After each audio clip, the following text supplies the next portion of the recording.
Lepo pozdravljeni v novi kroniki tedna. Življenje se počasi vrača v stare tirnice, tudi kronika tedna je nazaj. Številne ukrepe po epidemiji koronavirusa pa ne sprejema le država, pač pa tudi občina. Ta teden so se sestali predstavniki civilne zaščite občine Kranjska Gora in potegnili črto pod delovanje v času širjenja koronavirusa.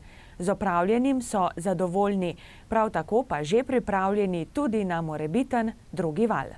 Z današnjim dnem se je sestavil štab civilne zaščite Kranjska Gora v širši sestavi, tako kot smo se dobili 16.3. ob 18. uri, ko smo začeli z aktivacijo. Štab civilne zaščite v širši sestavi se je seznanil s poročili poveljnika, podpoveljnika in pa skupine za opremo. Na štabu so bili prisotni tudi predstavniki gasilcev, policije, Rdečega križa in pa ostalih služb. Vsi so podali svoje poročila in pa zaključke ob tej zaključku epidemije COVID-19. Na tem mestu bi se zahvalil vsem službam, prav vsakemu posamezniku, ki si deloval in pa pomagal štabu civilne zaščite in pa občini, da smo lahko občino ohranili oziroma pripeljali do nekega varnega zaključka in do nekega normalnega življenja, ki je bil tekom te epidemije COVID-19 onemogočen. Tako da na tem mestu gre res zahvala prav vsakemu izmed vas, ki ste pomagali štabu in pa sodelovali pri intervenciji. Občina na veselje župana zdaj prehaja v normalno delovanje. Odprta je meja z Avstrijo, delajo tudi na odprtju meje z Italijo.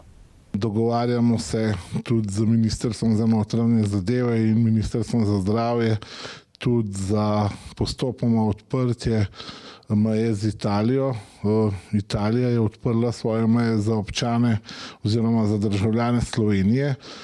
Je pa še nekaj ukrepov v veljavi za Italijane, ki prehajajo v Slovenijo in ki razen za te skupine, ki imajo nepremičnine, ki poklicno delujejo oziroma ki imajo družinske člane v Sloveniji, ne morejo prosto prehajati meje.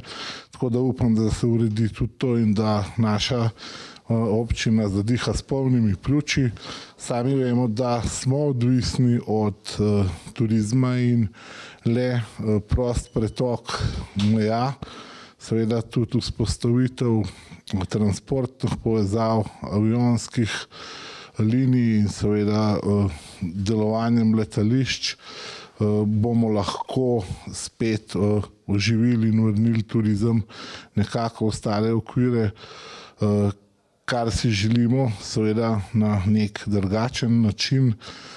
Ta čas nas je sigurno streznil in nam v bistvu še bolj pokazal, kako pomembna je neokrnjena narava in kako lahko se v momentu stvar obrne na glavo. Jaz verjamem, da ste vi in vaše družine preživeli ta obdobje epidemije čim bolj mirno, z čim manjšimi psihičnimi travmami in da se boste tudi vi vrnili v normalen tok življenja v naši čudoviti občini, da bomo konec koncev spet na ustaljenih poteh in seveda, da bomo se začeli predvsem družiti z svojimi prijatelji, z ljudmi, ki so nam dragi in da se vrnemo nazaj na normalo. Na redni seji so se maja sestali svetniki in svetnice občine Kranjska Gora. Glavnina obravnavanih točk se je nanašala na pomoč občanom in lokalnemu turističnemu gospodarstvu v zvezi s posledicami, ki jih je povzročil COVID-19. Svetniki so potrdili oprostitev plačila najemnin v občinskih lokalih oziroma prostorih in oprostitev plačila pavšala za najem javnih občinskih površin, oboje za čas od razglasitve epidemije v Sloveniji od 13. marca do 31. maja letos. Občina bo prav tako subvencionirala storitev oskrbe s pitno vodo ter odvajanje in čiščenje komunalnih odpadnih voda za april in maj. Beseda je tekla še o aktivnostih in vlogi turizma Kranjska Gora za privabljanje slovenskih gostov na destinacijo Kranjska Gora, O prednosti preživljanja dopusta v tem okolju, tudi o aktivnostih, da bodo državljane privabile, da bodo čim večkrat unovčili pomoč države v obliki vavčerjev v destinaciji. Svetniki so potrdili zaključni račun občinskega proračuna za lansko leto. Realizacija prihodkov in odhodkov je bila konec leta 2019 na podobni ravni kot tudi leta poprej. Naslednja seja je predvidena sredi junija. Glavna točka dnevnega reda bo rebalans proračuna za letos, ki je nujen zaradi posledic epidemije. Ta teden so šole odprle vrata za vse šolarje, ki bodo šolsko leto po dvomesečnem šolanju nadaljavo vendarle končali v hramih učenosti. Vzdušje je zato v teh dneh v šolah odlično, saj so se spet lahko družili z vrstniki. Veseli smo, da so se vsi učenci vrnili v šolske klopi, predvsem zaradi tega, ker nam vsem skupaj manjka teh socialnih stikov, ker nam manjka pogovora, ker nam manjka druženja. Skratka, ni pomembna samo učna snov, pomembno je, da smo skupaj in mislim, da so tudi učenci tako veseli, kot smo učitelji in vsi zaposleni na šoli. V šoli spet otroški živžav, bi lahko rekli, in v vrtcu tudi. Učitelji in vsi, ki smo zaposleni, smo veseli, da so naši učenci zopet v šoli. Tako da to je naše delo, v katerega verjamemo in ga bomo z veseljem in strokovno opravili. V ponedeljek so prišli učenci 4. in 5. razreda, v sredo pa učenci 6., 7. in 8. razreda. V šolo so prišli vsi učenci, razen enega, ki ima tudi take omejitve, da je priporočljivo, da ostane doma. Z njim bomo nadaljevali delo na daljavo oziroma učenje na domu. Kakšne omejitve pa so v šoli še v veljavi, kako so jih šolarji sprejeli? Omejitve so kar zahtevne, predvsem z organizacijskega smisla. Namreč otroci istega razreda morajo biti v istem razredu, torej razreda ne smejo menjati, menjajo se samo učitelji v razredu, poleg tega se ne smejo srečevati na hodnikih oziroma naj bi bilo teh stikov čim manj. Mi se trudimo, da sledimo smernicam Nacionalnega inštituta za javno zdravje. Največ težav imamo pa pri sami organizaciji kosil. Namreč naša jedilnica je tako velika, da sprejme 29 otrok, tako da smo razdelili kosilo po razredih, da se pač lahko normalno prehranjujemo in pa po priporočilih, ki so nam dana.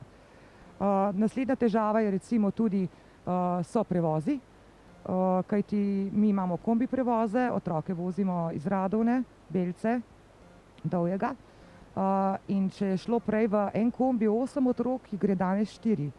Tako da imamo z Radovne recimo na mesto 2 prevoza, imamo zdaj 3 ali celo 4, kakor pač nanese. Učenci, ko stopijo v šolo, si razkužijo roke, nato grejo na razdalji do garderob, v učilnicah sedijo na svojih stolih, če je le možno, je med učenci en stol prazen, če ne nekoliko damo na razen mize. Učence stalno opozarjamo na higieno. Izvajamo večino pouka športa na zunanjih površinah, tudi začeli smo s testiranjem za športno-vzgojni karton. Ne uporabljamo žoge na način, da jih otroci prijemajo in na enak način tudi določena učila in igrače. Torej, poskušali bomo vse priporočila Nacionalnega inštituta za javno zdravje tudi izvesti.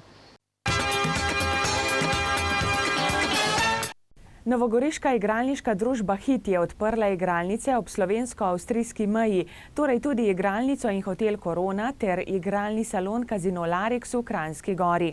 Kot so sporočili iz Hita, bodo igralnice v prvi fazi poslovale s ponudbo v omejenem obsegu, a kot doslej 24 ur na dan.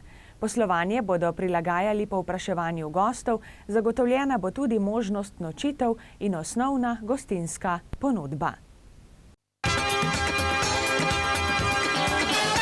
V Mojstrani nadaljujejo projekt umirjanja prometa v dolino Vrata. Še vedno si namreč prizadevajo, da gorske doline ne bi bile preveč polne avtomobilov in spodbujajo obiskovalce, naj se vanje odpravijo peš ali s kolesom. Tako smo za zadnji 2 hiši tukaj pri izhodu iz Mojstrane po domače pri Rosu pač z direkcijo zagotovili prometno signalizacijo omejene hitrosti iz redne hitrosti na 50 km/h. V območju blokov, tako imenovanem območju fabrike v Mojstrani, se predvideva izgradnja zadnje faze pločnika od Slovenskega planinskega muzeja pa tja do prvega bloka ob državni cesti, kar se tiče fabrike.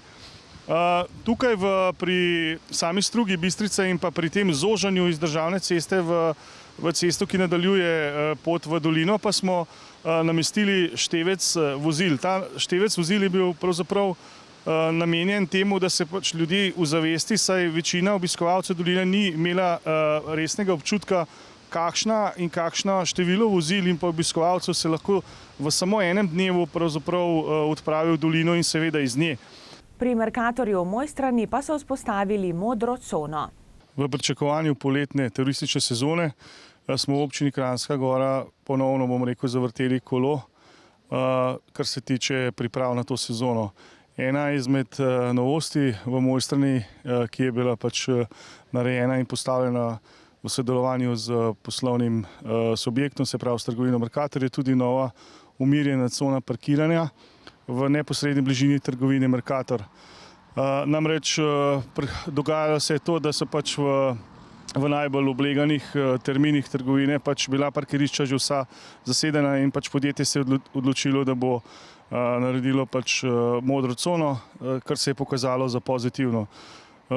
Glede na vsa prizadevanja in pa na sezono, ki jo pričakujemo, seveda se strinjamo, da so vsi turisti v našem kraju še kako dobrodošli, pa vseeno se želimo, da bi bil ta turizem tudi vzdržen. Zato so taki projekti in pa zadeve zelo dobrodošle, zato da se pač nekako tudi sam promet umiri že v samem naselju Mojstrana. Gre namreč za glavno prometno žilo, ki poteka skozi naselje Mojstrana in vsakokršno nepravilno parkiranje oziroma parkiranje izven con za to namenjenih je pravzaprav neka težava za nemoteno odvijanje prometa. Na mojstranskem koncu sicer urejajo sprehajalno pot do zgornjega in spodnjega slapu Peričnik, tako da bo za sprehajalce varnejša. Pot bo urejena krožno. Poleg poti bodo uredili razgledno ploščad, stopnice, ograje in zamenjali jeklenice na tej poti. Urejena bo do začetka poletne turistične sezone, ko pričakujejo največ obiskovalcev. Pot ureja Triglavski narodni park v sodelovanju z občino Kranjska Gora. Dobili smo tudi že nekaj povabil na prihajajoče dogodke. Poglejmo, kam se lahko odpravite. DPD Svoboda France Mencinger Javornik Koroška Bela vabi občane na otvoritev slikarske razstave Valerije Sušnik, ki bo v četrtek 18. junija ob 18. uri v razstavnem salonu Viktorja Gregorača na Slovenskem Javorniku. Sedežnica Vitrancena in poletno sankališče v Kranjski Gori že obratujeta. Vrata je že odprl tudi kolesarski park. Do 24. junija so aktivnosti na voljo ob petkih, sobotah in nedeljah od 9. do 17. Od 25. junija pa bodo na voljo vsak dan. Drage gledalke in gledalci, toliko smo pripravili v tokratni Kroniki tedna. Želim vam prijetne dni, ki so pred nami, ostanite zdravi in nasvidenje prihodnjo nedeljo. Pa srečno!